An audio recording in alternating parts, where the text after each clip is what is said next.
بسم الله الرحمن الرحيم.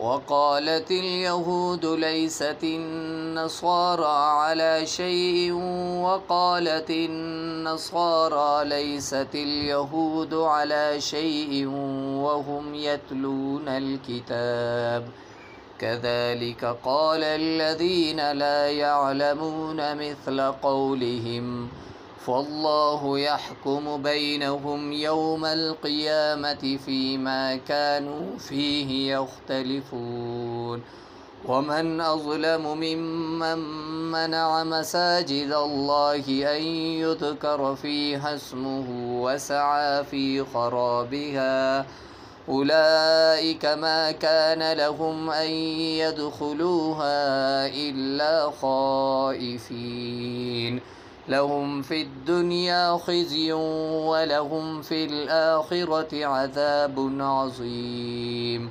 ولله المشرق والمغرب فأينما تولوا فثم وجه الله إن الله واسع عليم.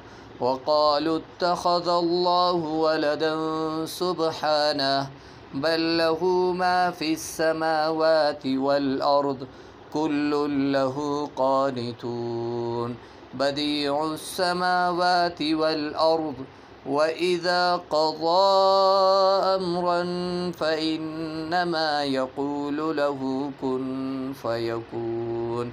وقال الذين لا يعلمون لولا يكلمنا الله أو تأتينا آية كذلك قال الذين من قبلهم مثل قولهم تشابهت قلوبهم قد بينا الآيات لقوم يوقنون إنا أرسلناك بالحق بشيرا